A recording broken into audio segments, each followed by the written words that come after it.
এই যে হজের মৌসুম চলতেছে, হজের মাস হলো তিনটা, শাওয়াল, জিলকাদ, জিলহজের প্রথম 10 দিন হজে।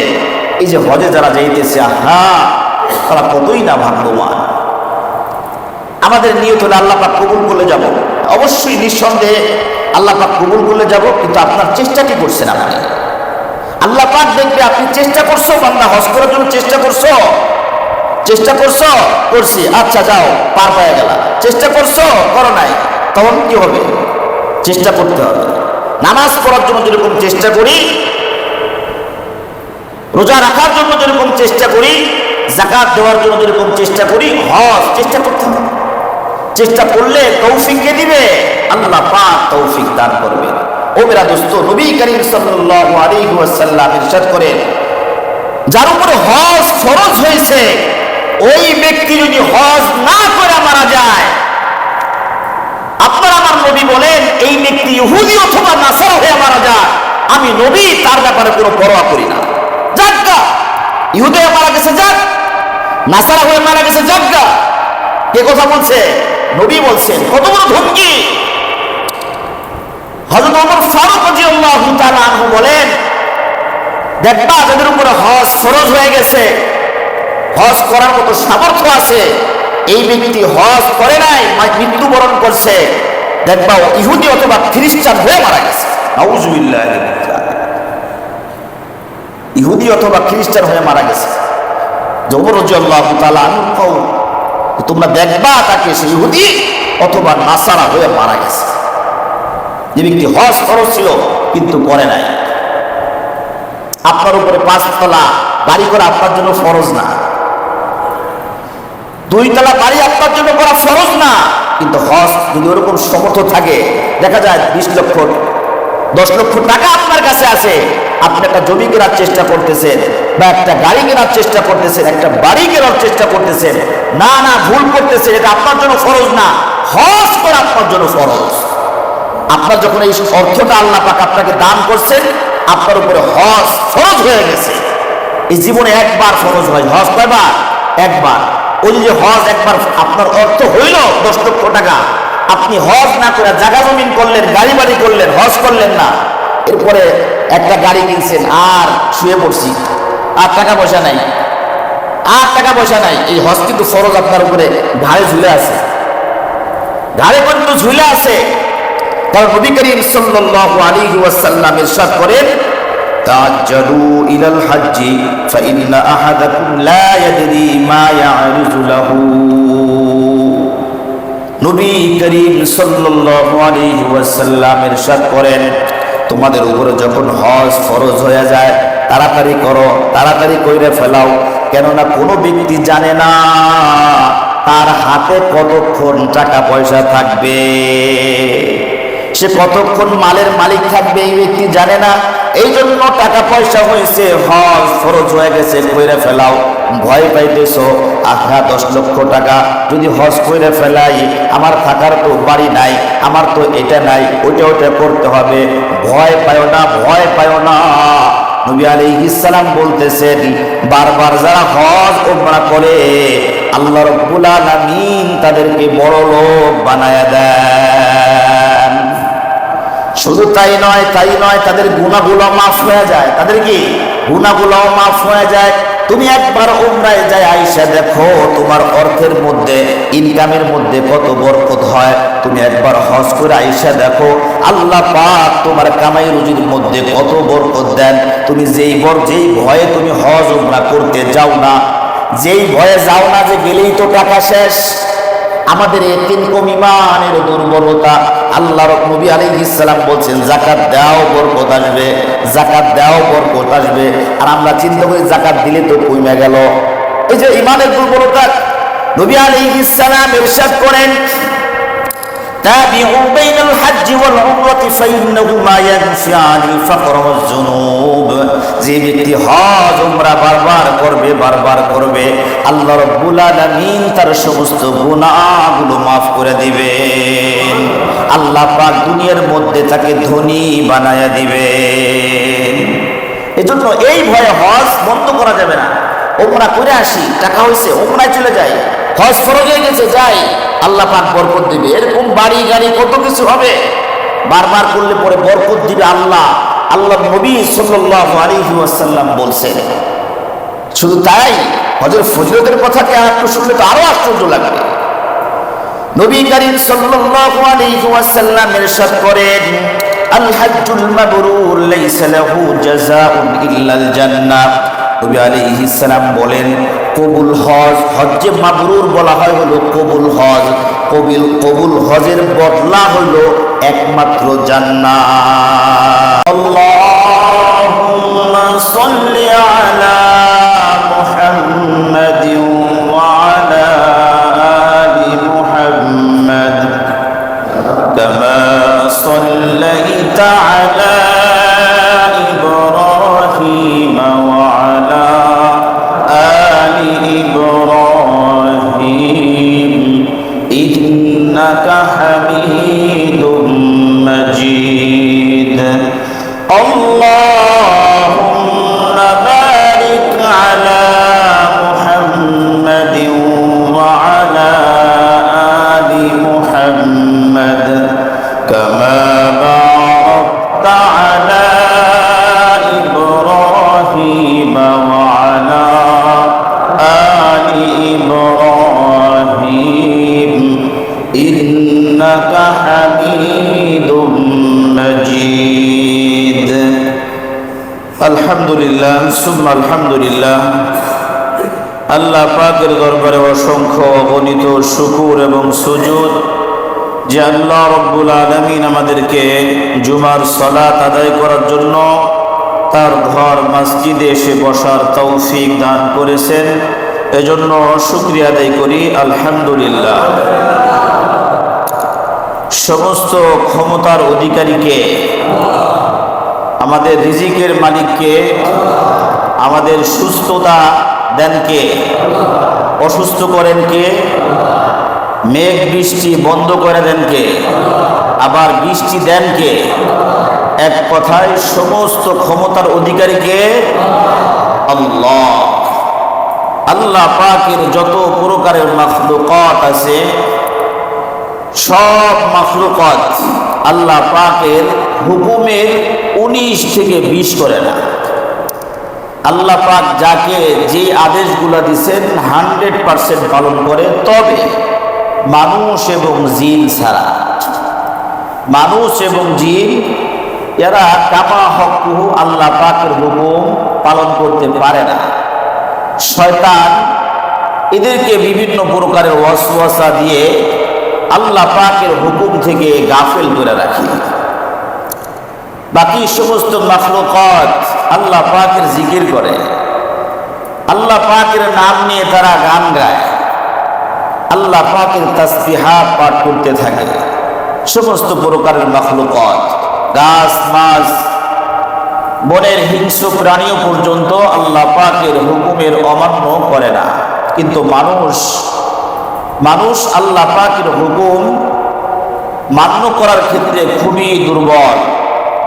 শয়তান এদেরকে বিভিন্নভাবে ওয়াসওয়াসা দিয়ে আটকায় রাখে। রিজিকের মালিক তো আল্লাহ, তাহলে আপনার আমার ক্ষেত খামার ব্যবসা বাণিজ্য চাকরি বাকরি করার কি দরকার আছে? সুস্থতা তো আল্লাহ পাকই দিবেন, তো ওষুধ পানি খাবার কি দরকার আছে? জান্নাত জাহান্নাম তো আল্লাহ পাকের ফয়সালার মধ্যে আছে। তাহলে আপনার আমার ইবাদত বন্দেগী করে লাভ কি?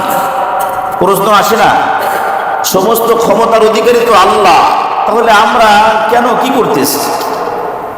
আল্লাহ পাক যদি আমাকে তৌফিক দেয়, সেক্ষেত্রে আমি নামাজ পড়তে পারতেছি। আল্লাহ পাক যদি আমাকে জিকির করার ক্ষমতা দেন, তো আমি জিকির করতে পারতেছি। তো আল্লাহ পাক যাদেরকে দিচ্ছেন তারা আসছি, যাদেরকে দেন নাই তারা আসেন নাই না। আল্লাহ পাক বলছেন যে সমস্ত ক্ষমতার অধিকারী আমি আল্লাহ। আবার বলছেন যে আমি তোমাকে তৌফিক দিলে তুমি আমার হুকুম পালন করতে পারো। এটা আল্লাহ পাক বলছেন যে আমি যাকে ক্ষমতা দান করি সেই একমাত্র পারে। তাহলে যারা আসেন নাই, জিকির আজগার যারা করে না, নামাজ কালাম যারা পড়ে না, এদেরকে আল্লাহ পাক এদেরকে পড়ার তৌফিক দেন নাই। আল্লাহ পাক সমস্ত ক্ষমতার অধিকারী নিঃসন্দেহে, তবে আল্লাহ পাক আপনাকে চেষ্টা করার জন্য নির্দেশ দিয়েছেন যে তুমি চেষ্টা করো। তুমি কি করো? চেষ্টা করো। ফান্তাশিরু ফিল আরদি ওয়াবতাগু মিন ফাদলিল্লাহ। ফান্তাশিরু ফিল আরদি ওয়াবতাগু মিন ফাদলিল্লাহ। রিজিকের মালিক আমি আল্লাহ, তবে আমি রব তোমাকে বলতেছি তুমি তোমার রিজিক অন্বেষণ করার জন্য জমিনের মধ্যে ছড়ায়া পড়ো। ওয়াবতাগু মিন ফাদলিল্লাহ, আমি রব তোমাকে রিজিক দেই, কিন্তু আমার অনুগ্রহ তুমি একটু খোঁজ করো, তুমি আমার অনুগ্রহ ধরার জন্য চেষ্টা করো। আমি রব তো তোমাকে ক্ষমতা দিয়েছি। ফাআলহামাহা ফুজুরাহা ওয়া তাকওয়াহা। ও বান্দা, তুমি এই কথা বলতে পারবা না যে আল্লাহ তুমি আমাকে নামাজ পড়ার তৌফিক দাও নাই, এই জন্য পড়ি নাই। আল্লাহ হজ ফরজ করছো জানি, কিন্তু আমাকে হজ করার তৌফিক দাও নাই, এই জন্য আমি করি নাই। যাকাত দেবার তৌফিক দাও নাই, আমি যাকাত দেই নাই। ও আল্লাহ, ভালো ব্যবহার করার তৌফিক দাও নাই, বিধায় আমি করি নাই। না না, আল্লাহ রাব্বুল আলামিন সূরা শামসের মধ্যে বলতেছেন ফাআলহামাহা ফুজুরাহা ওয়া তাকওয়াহা। বান্দা, আমি তোমাকে এমন একটা জায়গার মধ্যে দাঁড় করায় দিলাম, ডান দিকে তুমি যদি আগায় যাও তুমি জান্নাত পাওয়া যাইবা, বাম দিকে যদি তুমি যাও তুমি জাহান্নামের দিকে যাইবা। তুমি যদি নেক আমলগুলো করো তুমি জান্নাত পাইবা, তুমি বদ আমল করলে তুমি জাহান্নাম পাইবা। বান্দা, নেক আমল করলে তুমি সওয়াব পাইবা, বদ আমল করলে তোমার আমল নামায় গুনাহ উঠবে। ও বান্দা, তোমাকে ভালো একটা রাস্তা এবং খারাপ একটা রাস্তা তোমাকে আমি দেখায় দিছি, মাঝখানে তোমাকে আমি ছাইড়া দিলাম, তোমাকে আমি ক্ষমতাটা দিয়ে দিলাম, তোমাকে আমি এরকম একটা পাওয়ার দিলাম যে তুমি ডান দিকে যদি যাইতে চাও যাইতে পারবা, তুমি চেষ্টা করলে যাইতে পারবা, তুমি বাম দিকে যদি চেষ্টা করো তুমি যাইতে পারবা। বান্দা, এই ক্ষমতা আমি তোমাকে দিয়ে দিছি, তবে আমি রব তোমাকে এটুকু করব, তুমি কি যেদিকে যাইবা তোমাকে সেদিকে আমি আগায়া দিব। ও বান্দা, তুমি জান্নাত কামাই করতে চাও, এই রাস্তা আমি তোমাকে দেখায়া দিলাম। তুমি যদি জান্নাত কামাই করতে চাও, যদি তুমি জান্নাত পাওয়ার জন্য হাইটা হাইটা আসো, আমি রব তোমাকে দৌড়ানোর ক্ষমতা দিয়ে দিব। ও বান্দা, তুমি যদি আমি রবকে যদি খুঁজতে চাও, আমি রব তোমার সাথে সাক্ষাৎ মিলিয়ে দিব। ও বান্দা, তুমি যদি আমার অনুগ্রহ চাও, তুমি যদি আমার অনুগ্রহ খোঁজো, যদি চেষ্টা করো, এই চেষ্টাটা তোমাকে আমি দিয়ে দিলাম। তুমি এই চেষ্টা যেদিকে করবা সেদিকে আমি আগায় দিব। তুমি যদি জাহান্নাম কামাইতে চাও, আমি রব তোমাকে ওদিকে আগায় দিব। তুমি যদি নেক আমল করতে চাও, আমি রব তোমাকে সেদিকে আগায় দিব। তাহলে সমস্ত ক্ষমতার অধিকারীকে আল্লাহ। আপনি যদি ভালো কাজ করার জন্য চেষ্টা করেন, আল্লাহ রাব্বুল আলামিন তৌফিক দান করবেন। কিন্তু ভালো কাজ করার চেষ্টা যদি আমি না করি, আল্লাহ পাকের দিকে যদি তাকায় থাকি আর বলি, ও আল্লাহ তুমি আমাকে ক্ষমতা দাও নাই, তৌফিক দাও নাই, কিভাবে আমি এই কাজগুলো করব, এই কথা চলবে না। আল্লাহ রাব্বুল আলামিন চান আমার বান্দা কোন দিকে চেষ্টা করে, আমার বান্দা কি আমার হুকুম পালন করার চেষ্টা করে কি করে না, এইটুকু আল্লাহ পাক দেখতে চান। আল্লাহ পাক এইটুকু দেখতে চান। এই জন্য ইতিহাস আপনারা ভালো জানেন, হযরত সাইয়্যিদুনা ইব্রাহিম আলাইহিস সালাম তার সন্তানকে কুরবানি করার জন্য ছুরি চালায়া দিয়েছিলেন, চেষ্টা করছেন। ইব্রাহিম আলাইহিস সালাম চেষ্টা করছেন কি আল্লাহ পাকের হুকুমটা 100% পালন করার জন্য। আমি যদি আমার কলিজার টুকরা সন্তানকে কুরবানি করতে পারি, তাহলে আমার রব সন্তুষ্ট হবে। রবের সন্তুষ্টর জন্য কলিজার টুকরা সন্তানের গলার মধ্যে ছুরি চালায় দিয়েছেন। আল্লাহ পাক দেখছেন আমার ইব্রাহিম আমার হুকুম পালন করার জন্য চেষ্টা করছে, আমার হুকুম পালন করার জন্য চেষ্টা করছে, আমি রবকে সন্তুষ্ট করার জন্য চেষ্টা করছে। আল্লাহ রাব্বুল আলামিন বলছেন ছুরি খবরদার, ইব্রাহিমের গলার চামড়া তো দূরের কথা, একটা পশম পর্যন্ত কাটবা না। ও মেরা দোস্ত, ছুরির মধ্যে ধার কি কম ছিল নাকি? ছুরির মধ্যে ধার কম ছিল না। এই ছুরিটা কিতাবের মধ্যে পাওয়া যায়। এরকম ভাবে যখন নাকি পাথরের মধ্যে নিক্ষেপ করা হয়েছে, ধারে পাথর দ্বিখণ্ডিত হয়ে গেছে, মাগার ইব্রাহিম আলাইহিস সালামের গলার একটা পশম পর্যন্ত কাটে নাই। তাহলে বোঝা গেল কি আল্লাহ রাব্বুল আলামিন চান বান্দা আমার দিকে আগায় আসে নাকি, আমাকে পাওয়ার জন্য চেষ্টা করে নাকি, আমার সন্তুষ্ট অর্জন করার জন্য চেষ্টা করে নাকি, আমার হুকুমগুলা পালন করার চেষ্টা করে নাকি। ও বান্দা, তুমি ফজরের নামাজের জন্য উঠবা, রাত্রে যখন তুমি ঘুমায় থাকবা আর নিয়ত করবা আমি ফজরের নামাজটা মসজিদে যায় পড়বো, মোবাইলের মধ্যে অ্যালার্ম দিয়ে রাখলা, ঘড়ির মধ্যে অ্যালার্ম দিয়ে রাখলা, বান্দা তুমি জাগলা না, তুমি যে ফজরের নামাজ মসজিদে এসে পড়তে পারলা না, ঘরের মধ্যে পড়লা, ও বান্দা তুমি সইনা রাখো, মসজিদে আইসা জামাতে পর প্রথম কাতারে নামাজ পড়লে যেই সওয়াব হবে তোমার আমল নামায় সেই সওয়াবটাই দেয়া হবে। কারণ বান্দা তুমি আমাকে পাওয়ার জন্য, ফজরে আমার সাথে সাক্ষাৎ করার জন্য তুমি এই চেষ্টাটা করছো, মোবাইলের মধ্যে অ্যালার্ম দিয়ে রাখছো, ঘড়ির মধ্যে অ্যালার্ম দিয়ে রাখছো, মাকে বলছো, বাবাকে বলছো আমার একটু ফজরের সময় জাগায় দিও, কিন্তু তুমি জাগ না পাও নাই, মোবাইলে অ্যালার্ম বাজছে তুমি জাগ না পাও নাই, তোমার মা তোমাকে জাগায় নাই, তোমার বাবা তোমাকে জাগায় নাই। ও বান্দা, তুমি যখন রাত্রে ঘুমাও আমাকে আমার কথা স্মরণ কইরা ঘুমাইছো, আমার হুকুম পালন করার উদ্দেশ্যে এই কাজগুলো করছো, কিন্তু পারো নাই, শয়তান তোমাকে গালেব করছে। বান্দা, পরিপূর্ণ সওয়াব আমি রব তোমাকে দিয়ে দিব। আল্লাহ পাক চান বান্দার চেষ্টা, কি চান? চেষ্টা চান, চেষ্টা। আল্লাহ পাক চান বান্দা চেষ্টা করে কি করে না। ও মেরা দোস্ত, আল্লাহ পাকের হুকুম পালন করার চেষ্টা করতে হবে। চেষ্টা করলে তৌফিক কে দিবে? আল্লাহ। আপনি যখন চেষ্টা করবেন তৌফিক কে দিবে? আল্লাহ। মান জাদ্দা ওয়াজাদা, যে চেষ্টা করে সে পায়। সূরা রুমের মধ্যে, সূরা আনকাবুতের শেষ আয়াতের মধ্যে আল্লাহ রাব্বুল আলামিন ঘোষণা করেন, ওয়াল্লাযীনা জাহাদু ফীনা লানাহদিয়ান্নাহুম সুবুলানা।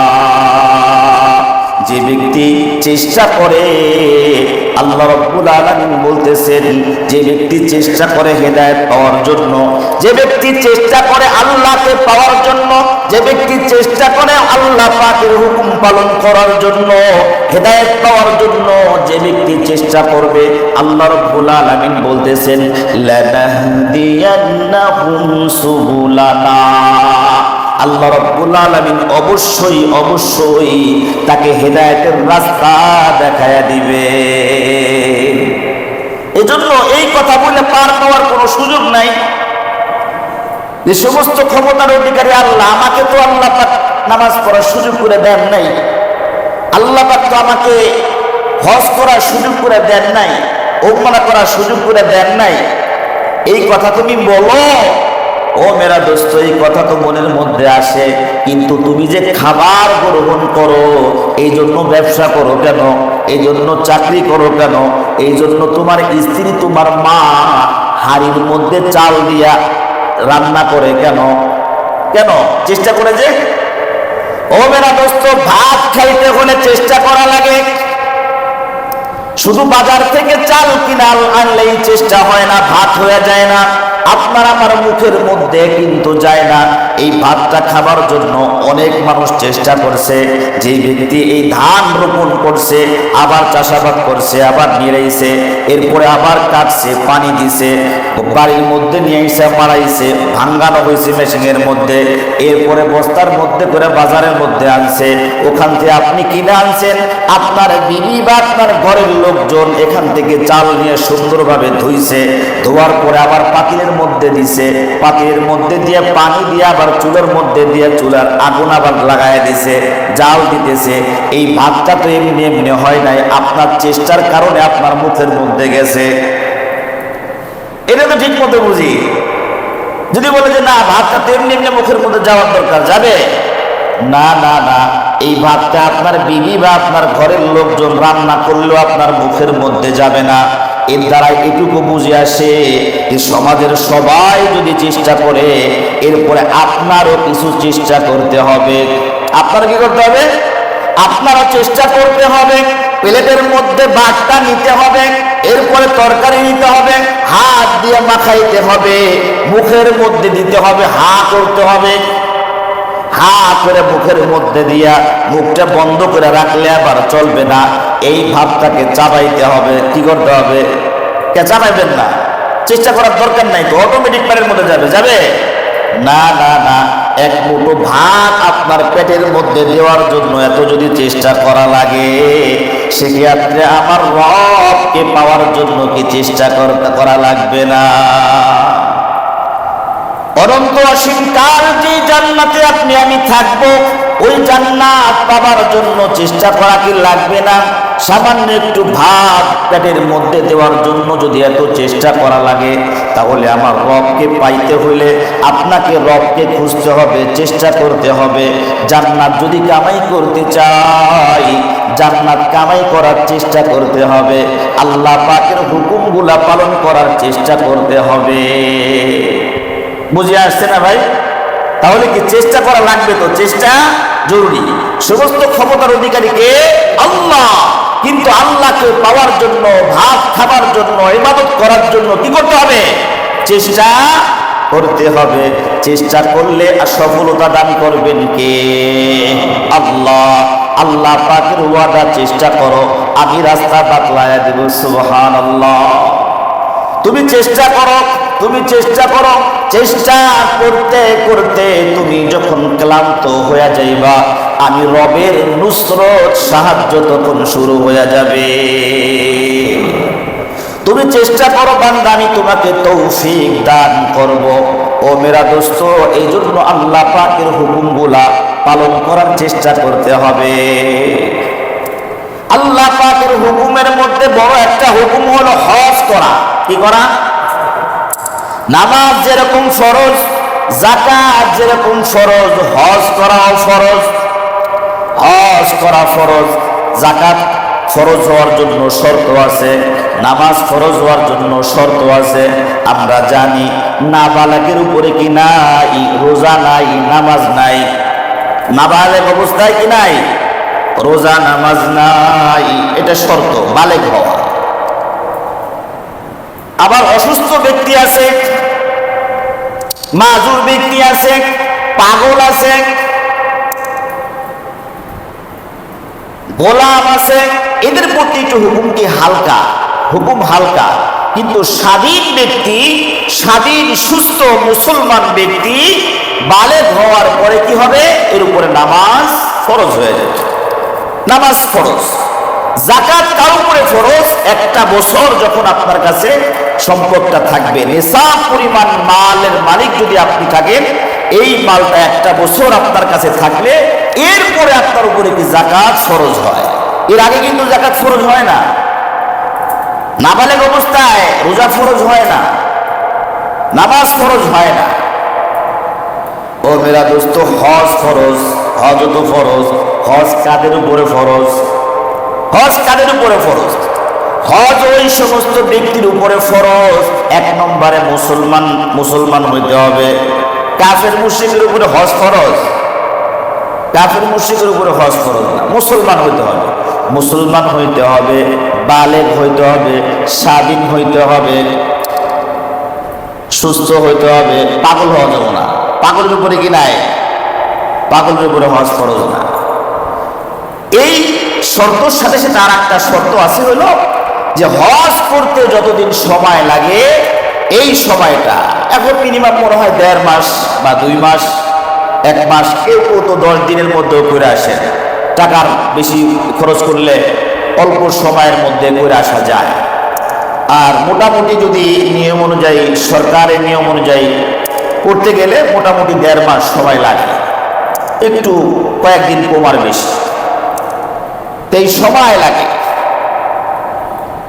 এই সময়টা আপনি যদি আপনার বিবি বাল বাচ্চাকে এই 1-1.5 মাস তাকে ভরণ পোষণ দিয়ে যেতে হবে, এদেরকে ভরণ পোষণ পরিপূর্ণ 1.5-2 মাসে দিয়ে যেতে হবে, এবং এরকম অর্থ আপনার কাছে আছে, এদেরকে 1.5-2 মাস ভরণ পোষণ দেবার পরে আপনার কাছে বাইতুল্লাহ থেকে মক্কা মদিনা ঘুরে আসা, মক্কা থেকে ঘুরে আসা, আপ ডাউন, এয়ার টিকিট, ওখানে যায় থাকা, বাসা ভাড়া, খাবার দাবার সহ যদি আপনার এই খরচটা আপনার উপরে থাকে, আপনার উপরে হজ ফরজ।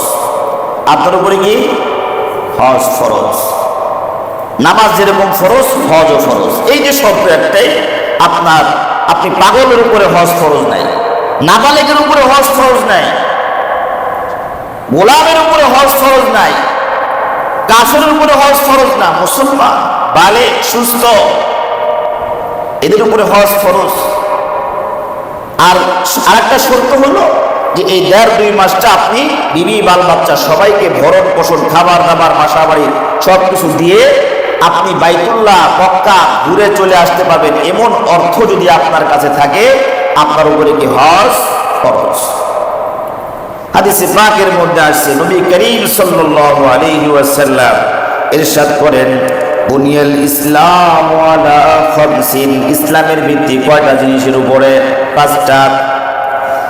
শাহাদাতি আল্লা ইলাহা ইল্লাল্লাহ, প্রথম নম্বর হলো এই সাক্ষ্য দেওয়া আল্লাহ ছাড়া কোনো মাবুদ নাই। আল্লাহ ছাড়া কি নাই? কোনো মাবুদ নাই। এটা আমরা মনে প্রাণে কি করি? বিশ্বাস করি। মনে প্রাণে বিশ্বাস না করলে তো ইমানই থাকবে না ভাই।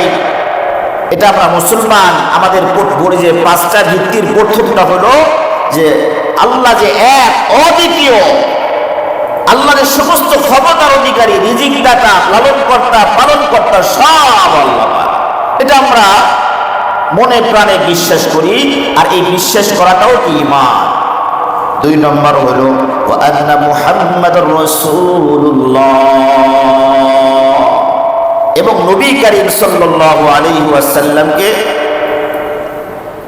না এটা দুটো মিলে একটাই, নবী করিম সাল্লাল্লাহু আলাইহি ওয়াসাল্লাম যে আল্লাহর কি রাসূল।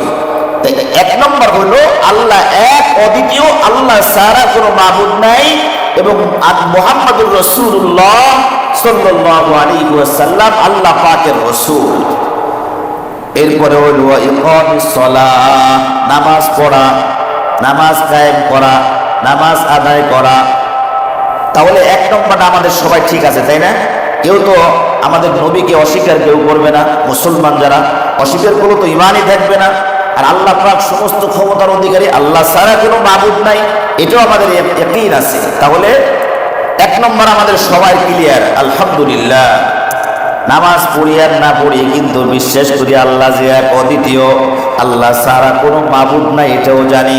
বিপদে পড়লে আল্লাহর নাম মুখে আসে, এটাও কিন্তু ঠিক আছে। কিন্তু অনেক সময় আমরা নামাজ কালাম পড়ি না, কি করি না? নামাজ কালাম পড়ি না। দেখা যায় মহিলারা, মা বোনরা নামাজ কালাম পড়ে না, পর্দা করে না, রোজা রাখে না। কিছু কিছু মা বোনরা এরকম আছে। আবার আল্লাহু মুয়াজ্জিন সাহেব যখন বলে আল্লাহু আকবার, আল্লাহু আকবার, মুয়াজ্জিন সাহেব যখন আজান দেয়, সাথে সাথে মাথার উপরে কাপড় লাগায় দেয়। এই দ্বারা কি বোঝা যায়? এও আল্লাহকে বিশ্বাস করে, এবং আল্লাহ যে আছে, আল্লাহ যে অদ্বিতীয়, আল্লাহ ছাড়া কোনো মাবুদ নাই বিশ্বাস করে।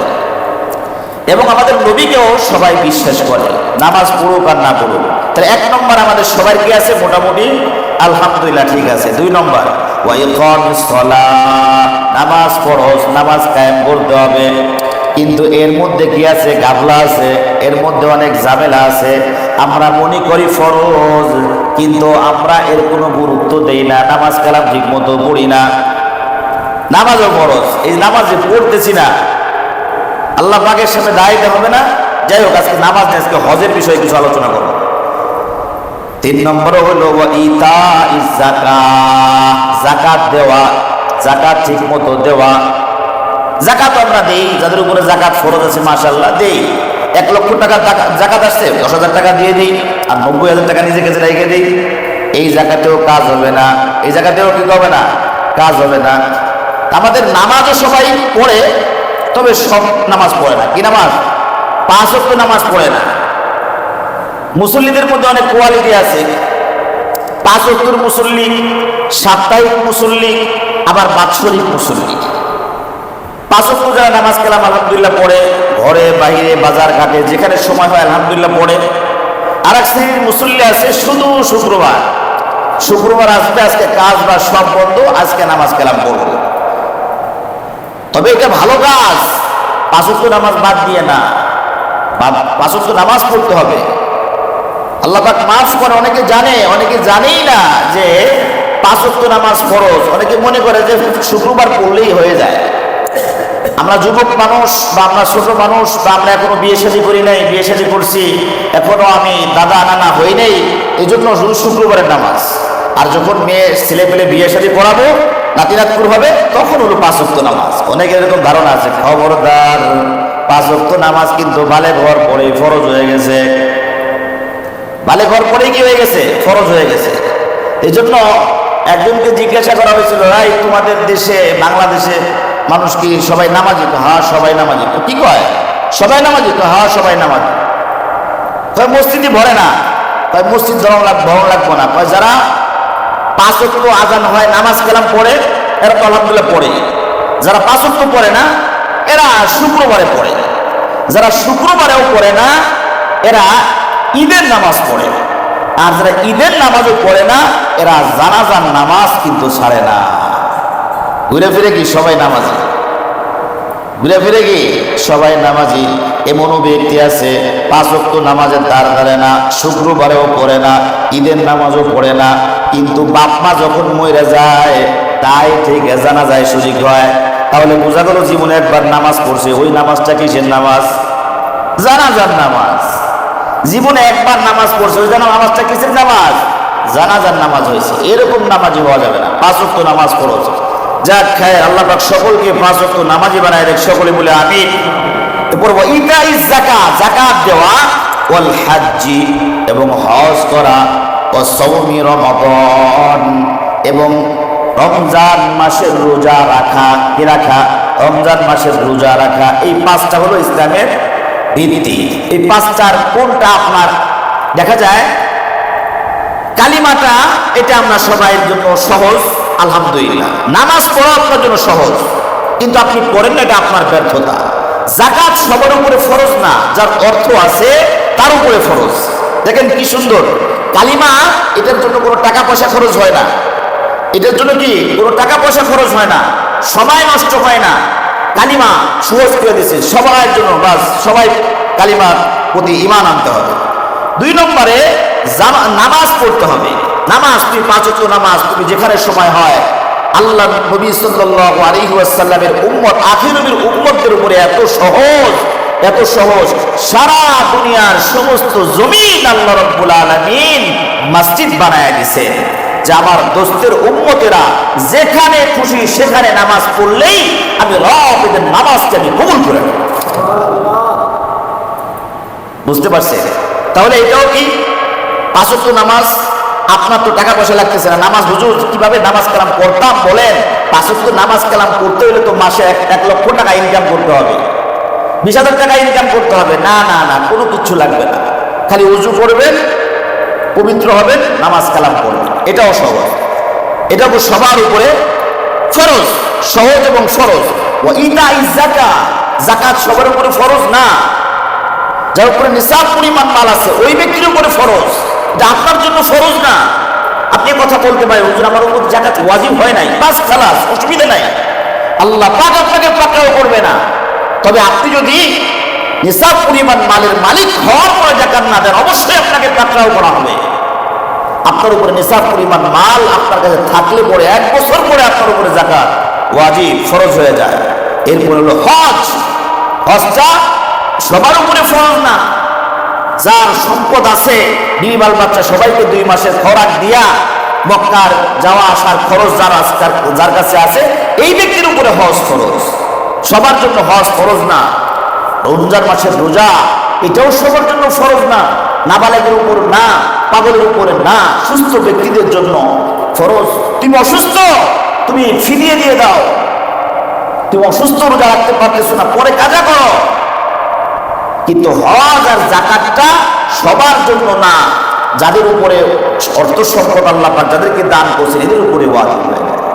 এই জন্য পবিত্র হজ, এই যে হজের মৌসুম চলতেছে, হজের মাস হলো 3টা, শাওয়াল, জিলকদ, জিলহজের প্রথম 10 দিন হজে।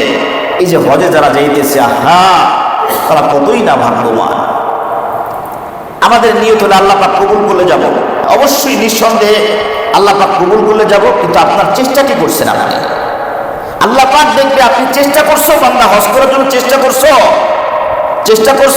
করছি, আচ্ছা যাও, পার পাওয়া গেল। চেষ্টা করছো, করো নাই, তখন কি হবে? চেষ্টা করতে হবে। নামাজ পড়ার জন্য যেরকম চেষ্টা করি, রোজা রাখার জন্য যেরকম চেষ্টা করি, যাকাত দেওয়ার জন্য যেরকম চেষ্টা করি, হজ চেষ্টা করতে হবে। চেষ্টা করলে তৌফিক কে দিবে? আল্লাহ পাক তৌফিক দান করবে। ও মেরা দোস্ত, নবী করিম সাল্লাল্লাহু আলাইহি ওয়াসাল্লাম ইরশাদ করেন, যার উপরে হজ ফরজ হয়েছে ওই ব্যক্তি যদি হজ না করে মারা যায়, আপনার আমার নবী বলেন এই ব্যক্তি ইহুদি অথবা নাসারা হয়ে মারা যায়, আমি নবী তার ব্যাপারে কোনো পরোয়া করি না। যাজ্ঞা, ইহুদি হয়ে মারা গেছে যাক, নাসারা হয়ে মারা গেছে যাজ্ঞা। কে কথা বলছে? নবী বলছেন। কত বড় ধমকি! হযরত ওমর ফারুক রাদিয়াল্লাহু তাআলা আনহু বলেন, দেখবা যাদের উপরে হজ ফরজ হয়ে গেছে, হজ করার মতো সামর্থ্য আছে, এই ব্যক্তি হজ করে নাই, মৃত্যুবরণ করছে, দেখবা ইহুদি অথবা খ্রিস্টান হয়ে মারা গেছে। নাউযুবিল্লাহ,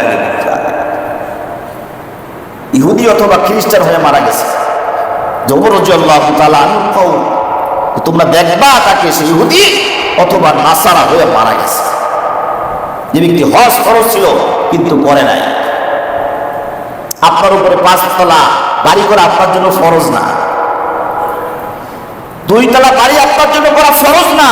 কিন্তু হজ যদি ওরকম সমর্থ থাকে, দেখা যায় 20 লক্ষ 10 লক্ষ টাকা আপনার কাছে আছে, আপনি একটা জমি কেনার চেষ্টা করতেছেন বা একটা গাড়ি কেনার চেষ্টা করতেছেন, একটা বাড়ি কেনার চেষ্টা করতেছেন, না ভুল করতেছেন, এটা আপনার জন্য ফরজ না, হজ করা আপনার জন্য ফরজ।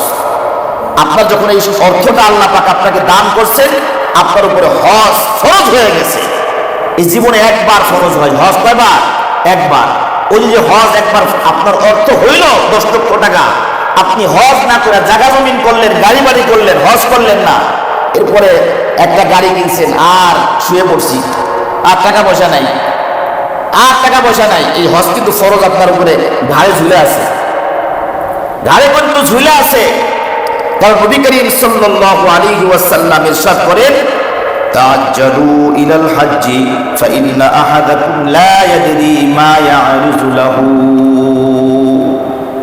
নবী করিম সাল্লাল্লাহু আলাইহি ওয়াসাল্লাম ইরশাদ করেন, তোমাদের উপরে যখন হজ ফরজ হয়ে যায় তাড়াতাড়ি করো, তাড়াতাড়ি কইরে ফেলাও, কেননা কোনো ব্যক্তি জানে না তার হাতে কতক্ষণ টাকা পয়সা থাকবে, সে কতক্ষণ মালের মালিক থাকবে এই ব্যক্তি জানে না। এই জন্য টাকা পয়সা হয়েছে, হজ ফরজ হয়ে গেছে, কইরে ফেলাও।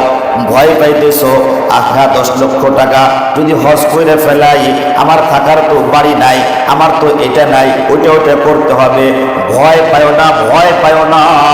নবী আলাইহিস সালাম বলতেছেন, বারবার যারা হজ উমরা করে আল্লাহ রাব্বুল আলামিন তাদেরকে বড় লোক বানায়া দেন। শুধু তাই নয়, তাদের গুনাহগুলো মাফ হয়ে যায়, তাদের কি গুনাহগুলো মাফ হয়ে যায়, তুমি একবার উমরায় যায় আয়েশা দেখো তোমার অর্থের মধ্যে ইনকামের মধ্যে কত বরকত হয়। তুমি একবার হজ করে আয়েশা দেখো আল্লাহ পাক তোমার কামাই রুজির মধ্যে কত বরকত দেন। তুমি যেই ভয়ে তুমি হজ উমরা করতে যাও না, যেই ভয়ে যাও না যে গেলেই তো টাকা শেষ। আমাদের এই তিন কম ইমানের দুর্বলতা। আল্লাহর নবী আলাইহিস সালাম বলছেন যাকাত দাও বরকত আসবে, যাকাত দাও বরকত আসবে। আর আমরা চিন্তা করি যাকাত দিলে তো কমে গেল। এই যে ইমানের দুর্বলতা। নবী আলাইহিস সালাম ইরশাদ করেন তাবিউ বাইনাল হজ্জ ওয়াল উমরাতি ফাইন্নাহুমা ইয়ানফিআনিল ফাকর ওয়াজ যুনুব। যে ব্যক্তি হজ উমরা বারবার করবে আল্লাহ রাব্বুল আলামিন তার সমস্ত গুনাহগুলো maaf করে দিবেন। আল্লাহ পাক দুনিয়ার মধ্যে তাকে ধনী বানায়া দিবেন। এজন্য এই ভয়ে হজ বন্ধ করা যাবে না। উমরা করে আসি, টাকা হইছে, উমরায় চলে যাই, হজ ফরজ হয়ে গেছে, যাই, আল্লাহ পাক বরকত দিবে। এরকম বাড়ি গাড়ি কত কিছু হবে, বারবার করলে পরে বরকত দিবে আল্লাহ। আল্লাহ নবী সাল্লাল্লাহু আলাইহি ওয়াসাল্লাম বলছেন। শুধু তাই, হজের ফজিলতের কথাকে একটু শুনলে তো আরো আশ্চর্য লাগবে। নবী করিম সাল্লাল্লাহু আলাইহি ওয়াসাল্লাম ইরশাদ করেন আল হজ্জুল মাবরুর লাইসা লাহু জাযাউন ইল্লাল জান্নাহ। নবী আলাইহিস সালাম বলেন কবুল হজ, হজ্জে মাবরুর বলা হয় হলো কবুল হজ। কবুল হজের বদলা হলো একমাত্র জান্নাত। কবুল হজের বদলা হলো জান্নাত। নবী আলাইহিস সালাম অন্য হাদিসে পাকের মধ্যে বলতেছেন মান হাজ্জা লিল্লাহি ফালাম ইয়ারফুস ওয়ালাম ইয়াফসুক রাজাকা ইয়াউমিন ওয়ালাদাতহু উম্মুহু আও কামা ক্বালা আলাইহিস সালাতু ওয়াস সালাম। নবী আলাইহিস সালাম ইরশাদ করেন যেই ব্যক্তির উপরে হজ ফরজ হয়ে গেছে ওই ব্যক্তি যখন হজ করার জন্য গেল, হজ করবে, কোনো প্রকারের গুনার কাজ করে নাই, কোনো প্রকারের কি করে নাই, গুনার কাজ করে নাই, ঝগড়াঝাটি করে নাই, উল্টা পাল্টা কোনো কিছুই করে নাই। এই ব্যক্তি হজ থেকে যখন বাড়ির মধ্যে আসবে, বাড়িতে যখন ফিরবে, একটা শিশু মায়ের পেট থেকে যেরকম নিষ্পাপ অবস্থায় দুনিয়ার মধ্যে আসে, ওই হাজী সাহেব বাড়িতে যখন ফিরবে আল্লাহ রাব্বুল আলামিন তার গুনাহগুলো এমন ভাবে মাফ করবেন কেমন যেন মাত্র দুনিয়াতে আসলো। হজ তবে এরকম মুশকিল, খুব টাফ। হজে যাবেন, ঝগড়া লাগাবেন, খাইছে। নবী আলাইহিস সালাম বলছেন যে এই কাজগুলো করলে তোমাকে নিষ্পাপ ঘোষণা করা হবে। কে বলছেন? নবী আলাইহিস সালাম বলছেন। তাই শয়তান কি আপনাকে এই কাজটা করতে দিবে? এত সোজা।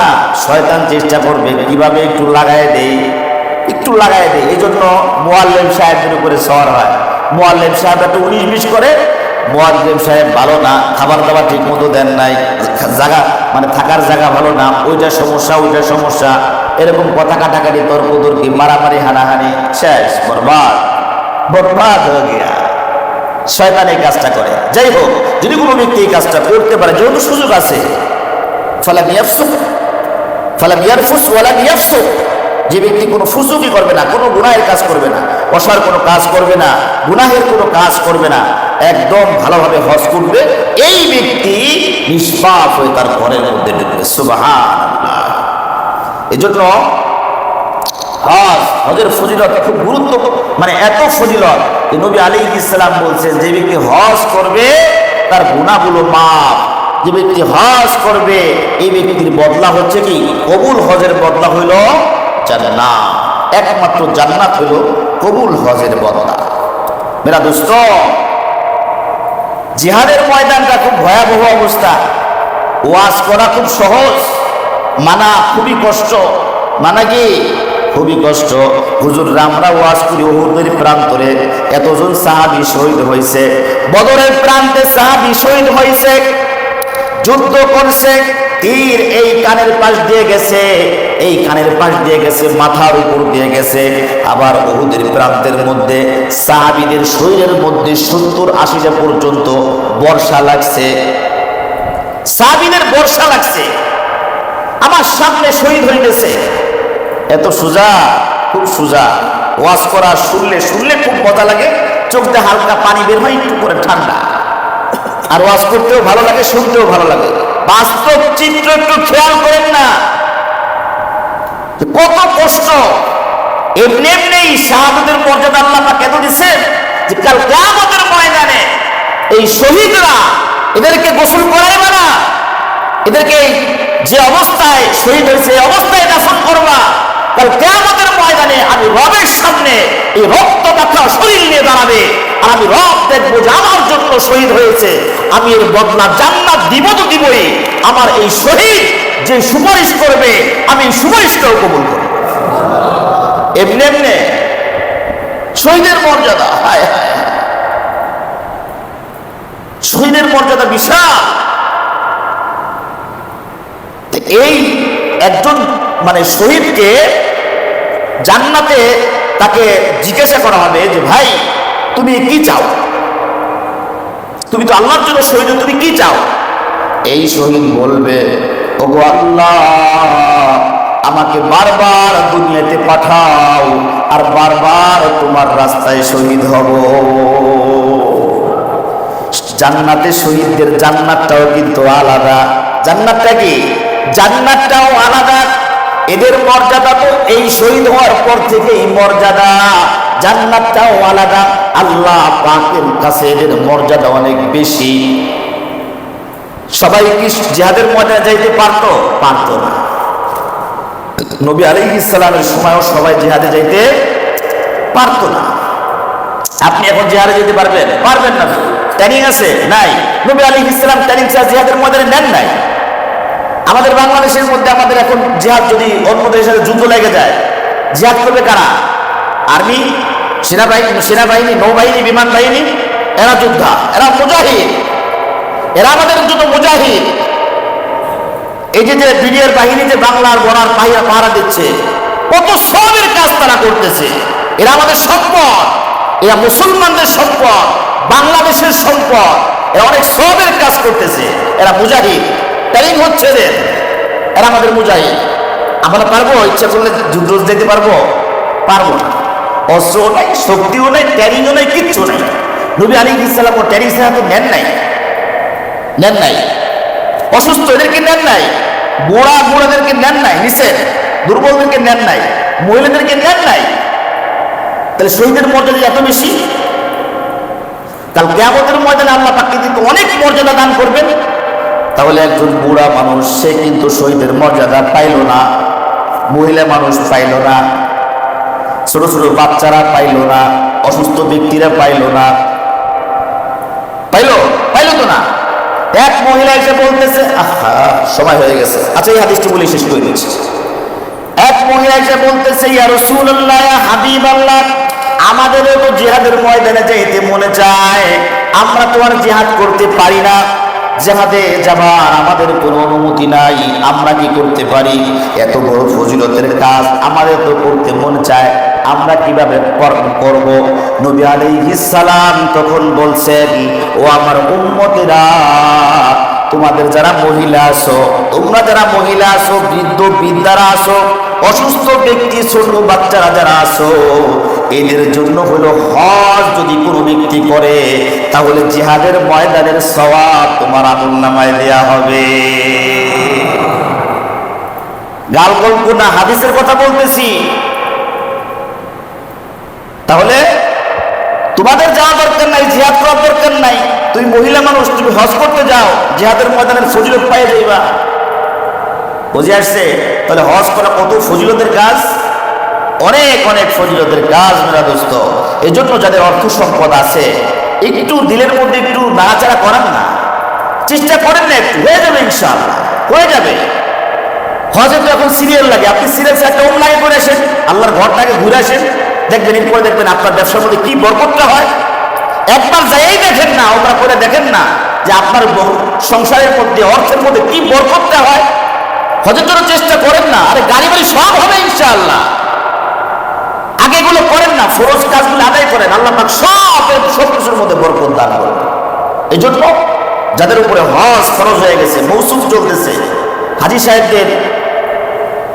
সাহেবদের এই যে ফ্লাইট তো অল্প দিনের মধ্যে শুরু হয়ে যাবে। এই জন্য আমরা একটু দিলের মধ্যে একটু নাড়াচাড়া দেই, হজ করার চেষ্টা করি, নিয়ত করি। আল্লাহ রাব্বুল আলামিন আমাদের সকলকে পবিত্র হজ উমরা করার তৌফিক দান করেন। সকলে বলে আমিন। ওয়া আখিরু দাওয়ানা আলহামদুলিল্লাহি রাব্বিল আলামিন। যা সুন্নত পড়ে